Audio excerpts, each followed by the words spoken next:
So every creature, a worm, insect, bird, plant, tree, everybody, all of them are trying to be full-fledged lives.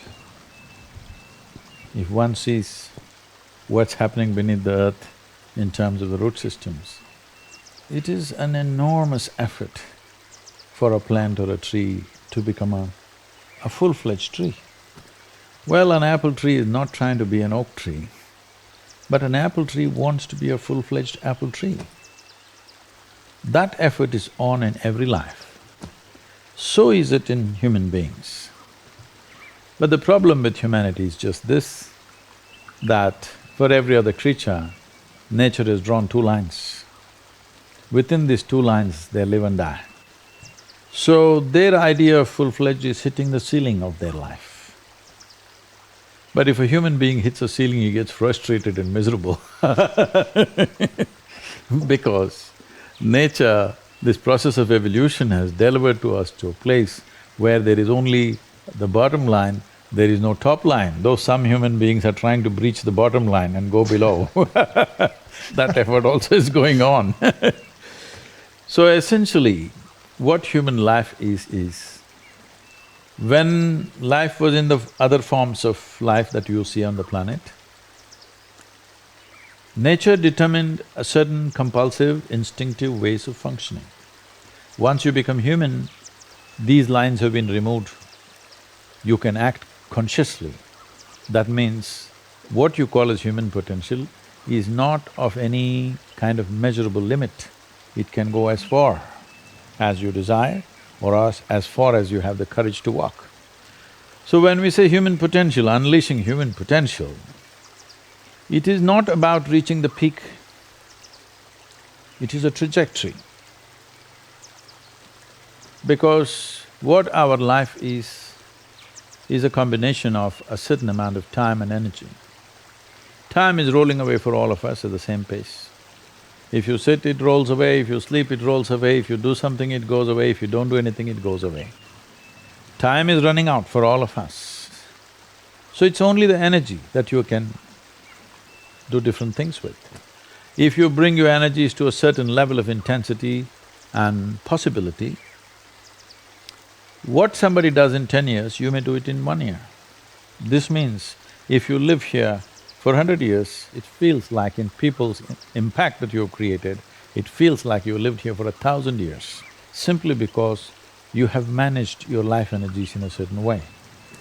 So for me, a human being impactful means, how conscious have you become? This is very important. Because if you're in compulsive cycles, then your energy gets wasted in so many things.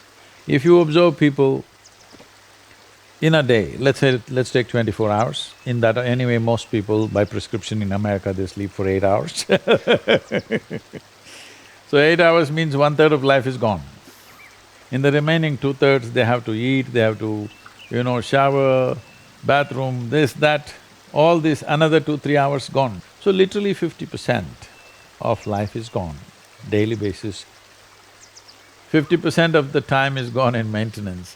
Remaining 50%, what they have, if you look at every single move that they may make with their body, their thought process, their emotions, you will see a whole lot of it is happening in compulsive cycles. Or in other words, if you are little sensitive to life, you will realize you are the biggest issue in your life. So this is one thing that I'm trying to do with people, that you are never the issue in your life. Everybody wants a solution, but nobody wants to delve into the problem and see what is the nature of the problem that we have. The nature of the problem is like this.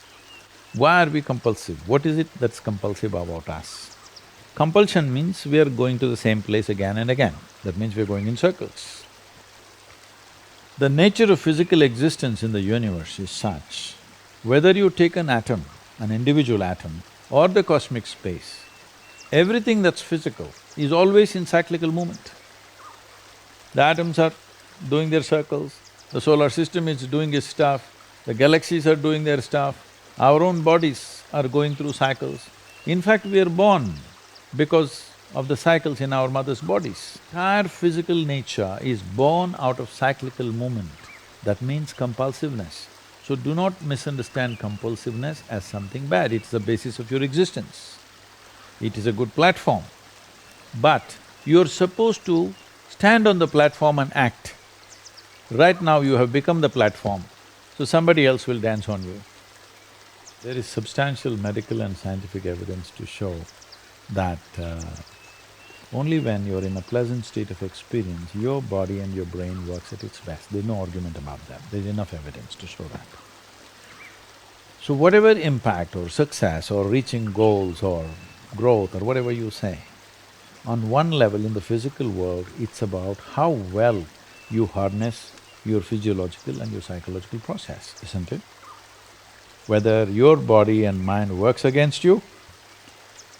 So there is enough evidence to show only when you're in pleasant levels of experience, this happens best.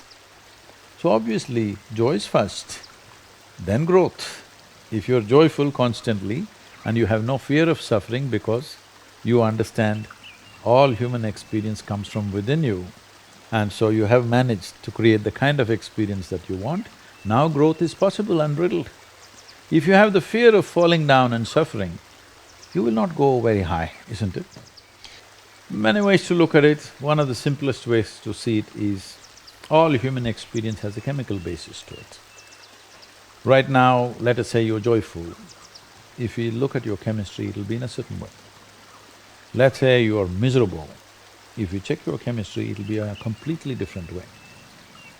Now we have a technology that with which you create a chemistry of blissfulness. So my chemistry is blissful, doesn't matter what's happening. The drama around me is happening in so many different ways, but this is a privilege that I've kept for myself. Me being joyful or miserable, me being peaceful or disturbed, these privileges I have not given it to anybody else, I kept them to myself. I think every human being should do that. That the privileges of the nature of your experience must be in your hand. Because when you try to act in the world, there are many forces. All of them will not always cooperate. Sometimes they cooperate, many times they will not cooperate, many times they'll turn against you. This is the nature of the world, that's how it should be. World will never happen 100% your way, and I'm glad it is so, because if it all happened your way, where do I go? I'm glad it's not happening your way. Little bit my way, little bit your way, little bit somebody else's way. That's how the world should be.